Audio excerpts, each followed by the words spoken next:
성경 출애굽기에서 여호수아를 읽으면 그곳에선 이젠 이스라엘 백성이 종노릇을 하던 애굽 땅에서 탈출을 해서 광야 생활을 하고 이제 마침내 요단강을 건너서 하나님께서 주신 약속의 땅 가나안에 들어가는 모습이 그려져 있습니다. 이런 구약에 나오는 이스라엘의 모습은 신약 성경에서 천성을 향해 가는 그리스도인들의 모습에 흔히 비유되기도 합니다. 마치 구약 성경에서 종되었던 애굽 땅을 탈출해서 해방되는 이스라엘 민족의 모습은 죄의 종이 되어서 노예 생활을 하던 우리 그리스도인들의 과거의 모습을 말하고 있고, 또 이스라엘 민족이 40년 동안 광야 생활을 하는 것은 마치 우리 그리스도인들이 이젠 구속을 받은 후에 이 세상에서 살아가는 이런 모습을 담고 있고, 또 이스라엘 민족이 마침내 요단강을 건너 약속의 땅 가나안 땅에 진입하는 것은 우리가 마지막 날 이 세상을 떠나 하나님 앞에 서고 천국에 들어가서 영생을 누릴 것이라고 하는 이런 비유로 흔히 사용하게 됩니다. 그런데 이스라엘 민족이 광야에서 생활하던 40년 동안의 과정을 보면 이들은 하나님의 백성으로서 많은 실패를 하였습니다. 구약 성경에서 이런 광야 생활에서 실패한 이스라엘의 모습은 신약 성경에서 바로 하늘의 백성은 그렇게 살아서는 안 된다, 너희는 그렇게 하지 말라 하는 신약 성서의 성도들에게 주는 하나의 경고로 그렇게 말해지기도 합니다. 히브리서 3장 8절에서 9절에는 바로 히브리 저자가 말하기를, 너희 조상 이스라엘 백성은 하나님의 백성으로서 40년 동안 광야에서 생활하면서 실패한 생활을 하였다. 너희는 그렇게 하지 말라 하고 말하고 있습니다. 오늘 본문, 우리가 읽은 이 본문은 이스라엘 민족이 광야 생활을 하면서 실패한 하나의 사건을 우리에게 보여주고 있습니다.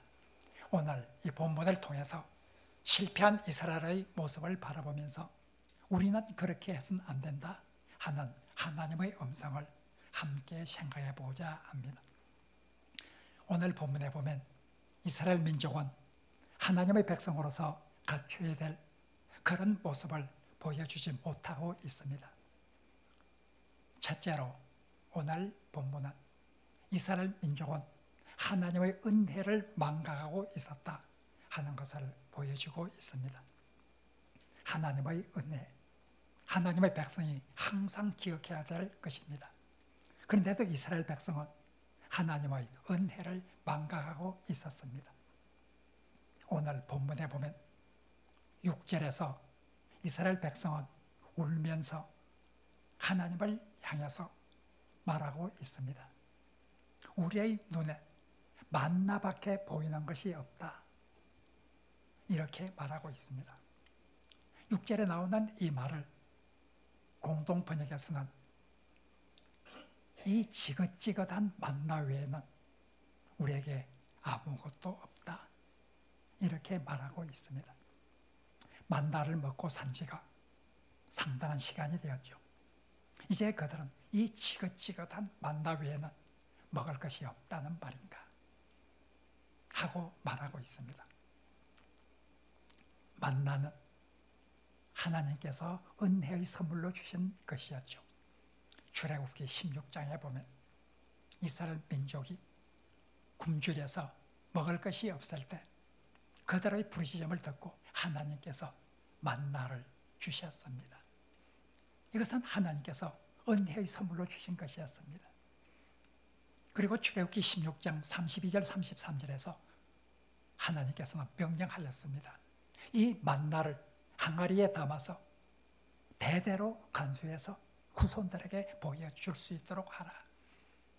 이 만나를 볼 때마다 하나님의 은혜를 기억하며 하나님의 은혜를 기억하는 도구로서 조상 너희들은 항아리에 담아서 이것을 간수하고 후손 대대로 물려주어야 한다. 하나님의 은혜의 선물인 이 만나. 그러나 그들은 만나를 보면서 이 지긋지긋한 만나, 이 만나 외에는 우리에게 먹을 것이 없다는 말인가 하면서 말하고 있습니다. 하나님의 마음이 얼마나 슬펐을까요? 하나님의 은혜로 주신 선물, 이 만나를 볼 때마다 하나님의 은혜를 기억하고 이 만나를 항아리에 담아서 후손 대대로 보존하라 하신 하나님의 말씀을 생각해 보면 이 만나를 그들은 보면서 하나님의 은혜를 기억하지 못하고 오히려 하나님을 원망하고 하나님을 향해서 불평하는 이런 이스라엘의 모습은 하나님 앞에 어떻게 보였을까요? 하나님의 은혜를 망각하고 있는 이 이스라엘 민족의 모습을 우리는 바라보면서 참 놀라게 됩니다. 그러나 우리를 더욱더 놀라게 하는 것은 5절에 있는 말씀입니다. 그들은 말합니다. 우리가 애굽에 있을 때에는 값 없이 생선과 오이와 참외와 부추와 파와 마늘들을 먹었다. 우리가 애굽에 있을 때 생선도 먹고 오이와 참외도 먹고 부추와 파와 마늘도 먹었는데 이제 우리가 만나만 먹어야 된다는 말인가? 얼마나 하나님께서 슬펐을까요? 그들은 애굽의 생활을 동경합니다. 애굽에서 나왔던 것을 후회하고 있습니다. 차라리 애굽에서 살 그때가 좋았다. 그들은 말하고 있습니다.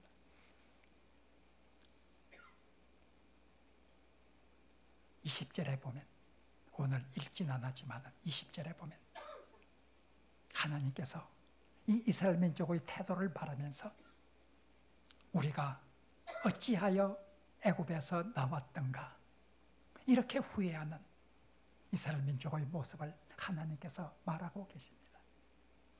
하나님의 은혜를 잊어버린 채 그들은 우리가 어찌하여 애굽에서 나왔던가 그곳에는 먹을 것이 풍부했고 우리가 그것을 값없이 먹을 수 있었는데 그때가 좋았다 하고 말하고 있습니다. 그들이 말하는 것이 사실이었을까요? 출애굽기 2장 22절, 23절, 24절, 25절에 보면 하나님께서 이스라엘 민족이 고통 속에서 부르짖을 때에 그들이 애굽에 살 때에 종으로 살았습니다. 노예로 살았습니다. 그들이 너무나 힘든 노동 때문에 괴로웠습니다. 그래서 하나님께 부르짖었습니다. 하나님께서 그들의 부르짖음을 들으시고 아브라함과 이삭과 야곱에게 말씀하셨던 그 약속을 기억하시고 그들을 구원하시기로 작정을 하시고 하나님께서 역사하셔서 애굽을 탈출시켰습니다. 그들은 부르짖었습니다. 너무나 힘든 고통의 삶이었습니다. 그들이 값없이 그 모든 것을 먹었다. 정말 값없이 먹었을까요? 그들은 힘든 노역을 행해야 했습니다. 죽도록 노역을 하고 이제 겨우 끼니를 채울 수 있는 그것을 받아서 먹었는데 그들은 마치 종으로 살았던 것이 아니라 통치자로서 살았던 것처럼 우리는 값없이 그런 것을 마음껏 먹었다. 이렇게 그들은 불평을 하고 있습니다. 하나님께서는 애굽을 탈출하게 해주신 애굽의 종노릇에서 해방시켜준 이 놀라운 은혜를 베풀어 주셨는데 이들은 오히려 하나님의 은혜를 철저히 망각하고 있습니다. 오늘 이 모습을 보면서 하나님께서 우리에게 질문하고 있는 그 질문의 음성을 들어야 합니다. 너희는 하나님의 은혜를 기억하고 있는가? 하나님의 은혜를 망각하고 있지는 않은가? 종노릇하던 애굽에서 해방시켜준 이 하나님의 은혜, 이것이 얼마나 큰 것이었는데 그래서 하나님께서는 항상 구약성경에서 반복해서 말합니다. 나는 너희를 애굽 땅 종되었던 집에서 너희를 해방시킨 여호와 하나님이라. 계속해서 반복되는 하나님의 말씀, 이 말씀을 이스라엘 민족이 결코 잊지 않기를 원하셨던 하나님, 그 하나님은 오늘도 신약의 그리스도인들에게 어떤 경우에도 예수 그리스도를 통해서 우리를 구원해 주신 그 구원의 은혜를 잊어서는 안 된다고 하는 것을 하나님께서는 말씀하시고 계십니다. 우리는 하나님께서 우리를 구원해 주신 그 은혜를 항상 기억하고 있는가? 하나님께서 독생자 예수 그리스도를 내어주시고 독생자 예수 그리스도께서 우리의 죄를 위해서 죽는 그 죽음, 그 고통의 죽음을 담당하신 그 놀라운 하나님의 사랑을 통해서 우리에게 구원을 베푸신 그 하나님의 은혜를 우리는 항상 기억하고 있는가? 우리는 이스라엘 백성들처럼 조그만 어려움이 있으면 그런 어떤 하나님의 은혜를 잊어버리고 불평하고 원망하는 이런 모습을 보이는 그리스도인은 아닌가 하고 우리에게 하나님께서는 묻고 있습니다. 바울은 은혜의 사람입니다. 바울은 철저히 하나님의 은혜를 항상 깨닫고 그 은혜에 감사하며 살았던 사람입니다. 바울은 죄인의 괴수된 자기를 구원해 주신 하나님의 은혜를 항상 잊지 않았습니다. 바울은 자기에게 복음의 일꾼으로 삼아주신 하나님의 은혜를 결코 잊을 수가 없었습니다. 때로는 그에게 육체의 가시가 있어서 고통스러운 삶을 살았을지라도 그것마저도 자만하지 않게 하시려는 하나님의 은혜의 선물로 보고 하나님께 감사하며 살았습니다. 모든 것을 하나님의 은혜의 각도에서 보며 살아갔습니다. 하나님께서는 오늘 본문을 통해서 우리도 이런 하나님의 은혜를 기억하며 하나님의 은혜의 각도에서 모든 것을 바라보며 살고 있는가 하는 것을 묻고 있습니다. 두 번째로 오늘 본문은 이스라엘 민족이 실패한 것은 하나님의 능력을 망각했다고 하는 이 모습을 우리에게 보여주고 있습니다. 그들은 말합니다. 4절에서 말합니다. 누가 우리에게 고기를 먹여줄 수 있으랴? 누가 우리에게 고기를 먹게 하랴? 하고 말하고 있습니다. 누가? 아무도 우리에게 고기를 먹게 해줄 그런 존재는 없다 하는 말입니다. 하나님이 얼마나 슬펐을까요? 하나님은 지금까지 신명기 11, 민수기 11장 이전까지를 읽어보면 하나님께서는 이스라엘 민족이 어려움을 당할 때 많은 구원을 베풀어 주셨습니다. 물이 없다고 부르실 때에 물을 주시고 먹을 것이 없다고 부르실 때에 먹을 것을 주시고 적으로 어려움을 당한다고 부르실 때 그것을 해결해 주시고 하나님께서는 해결해 주셨습니다. 그런 하나님, 왜 그런 하나님을, 그 하나님의 역사, 그 하나님의 능력을 이렇게 망각하고 있을까요? 출애굽기 16장에 보면 그들은 고기가 먹고 싶었습니다. 그래서 하나님께 원망을 하였습니다. 하나님께서는 그들에게 만나와 함께 메추라기를 보내서 고기를 실컷 먹도록 하셨습니다. 그들이 고기가 먹고 싶다고 말했을 때 하나님께서는 이미 메추라기를 통해서 고기를 실컷 먹게 해주신 하나님의 역사를 경험한 사람들이 이 이스라엘 백성들이었습니다. 그런데도 지금 오늘 11장에서 또다시 그들은 하나님을 원망합니다. 누가 우리를 고기를 먹게 하랴? 지금까지 보여주신 하나님의 역사와 하나님의 능력, 그것을 그들은 망각하고 있었습니다. 그들이 어떻게 했어야 옳았을까요? 그들은 지금까지 하나님께서 우리가 부르짖을 때 들어주셨고 우리의 어려움을 해결해 주신 그 하나님을 기억하면서 하나님은 우리에게 고개를 주실 수 있는 능력이 있으신 분이라 하고 확신했어야 합니다. 그리고 그 하나님께 기도했어야만 했습니다. 그들은 불평하고 원망하기 전에 하나님께 기도했어야만 했습니다. 지금까지 하나님의 능력을 경험한 이스라엘 백성, 지금까지 하나님의 놀라운 자비를 경험한 하나님의 백성들은 이 시점에서 고기를 그렇게 먹고 싶었다 하면, 울면서 부르짖을 정도로 고기를 먹고 싶었다 하면 하나님 앞에 기도했어야만 했습니다. 하나님은 우리에게 이 광야 같은 세상에서, 이 광야에서 고기를 먹여주실 수 있는 분임을 믿습니다. 하나님, 우리에게 그러한 은혜를 베풀어 주옵소서. 기도했어야만 했습니다. 이 이스라엘 백성은 철저히 실패했습니다. 하나님의 능력을 망각을 하였습니다. 전지전능하신 하나님의 능력을 망각하고 있었습니다. 사랑하는 성도 여러분, 우리가 어려움을 당할 때, 우리가 고난 가운데 있을 때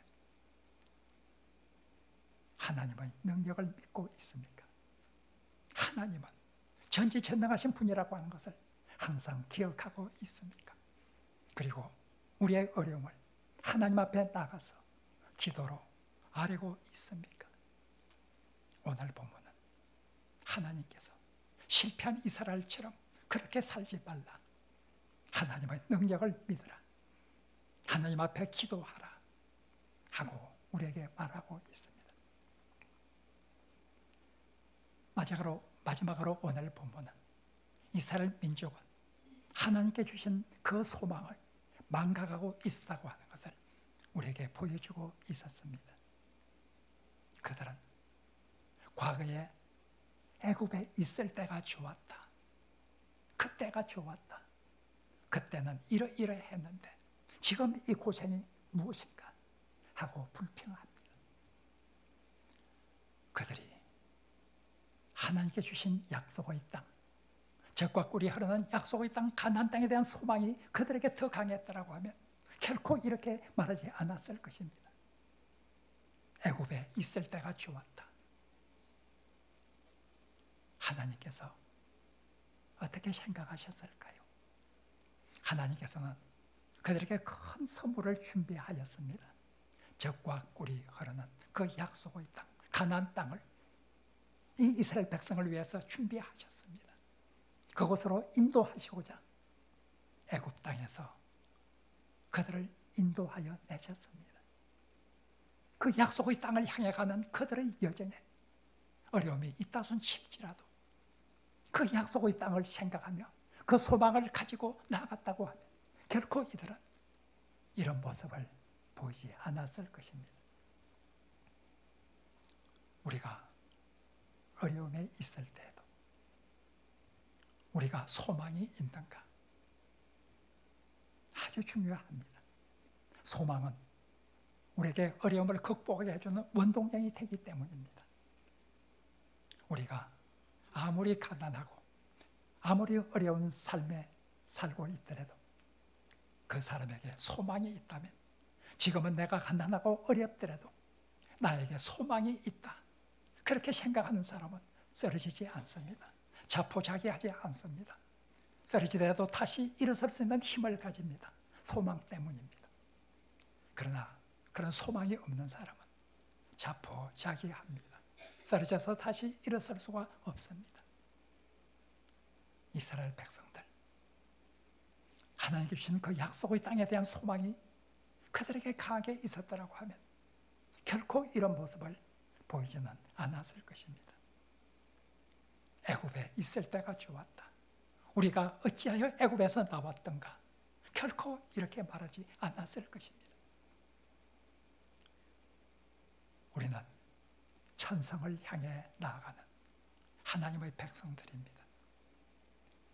우리의 앞에 천국의 도성이라고 하는 하나님의 약속한 이 소망이 우리에게 있습니다. 이 소망이 얼마나 강하게 우리의 삶을 이끌어주고 있습니까? 오늘 본문에 나오는 이스라엘 백성들에게는 하나님께 주신 소망이 너무나 약했습니다. 그것이 보이지 않았습니다. 우리는 이렇게 살아서는 안 된다고 하는 것을 말하고 있습니다. 바울이 어려운 삶 속에서 끝내 승리할 수 있었던 것도 로마서 8장 18절에서 말한 대로 현재 내가 받는 이 고난은 장차 받을 영광과 좋게 비교할 수가 없도다. 내가 앞으로 받을 그 영광, 하나님께 준비하신 그 천국의 도성, 그곳에서 영광과 비교하면 내가 고생한 것쯤은 얼마든지 이길 수 있다고 하는 이런 생각을 가지고 살아갔습니다. 바울은 말합니다. 계속해서 8장 28절에서 바울은 말하기를 하나님을 사랑하는 자, 곧 그 뜻대로 부르심을 입은 자들에게는 모든 것이 합력하여 선을 이루느니라 하고 말하고 있습니다. 이 말의 뜻은 하나님을 사랑하는 자에게는 만사 형통해서 어떠한 어려움도 없도록 평탄한 길을 주신다고 하는 이런 말씀이 결코 아닙니다. 이 말씀의 뜻은 내가 고난의 상황 중에서 하나님께서 내가 왜 이런 고난을 당해야 하는지 설명해 주지 않아서 모든 것을 알 수 없을지라도 내게 닥쳐오는 모든 고통과 모든 시험들이 내가 이해할 수 없을지라도 그러나 하나님께서는 그 배후에 계시고 하나님께서는 그 가운데서도 궁극적인 선을 향해서 섭리하고 계신다고 하는 이 믿음의 표현이 모든 것이 합력하여 선을 이룬다고 하는 이 표현의 말씀입니다. 우리가 세상을 살면서 어떻게 살아야 합니까? 소망이 있는 사람은 소망이 없는 사람과 달라야 합니다. 하나님께서 우리에게 소망을 주셨습니다. 그 소망 가지고 우리가 이 세상 힘있게 살아가야 합니다.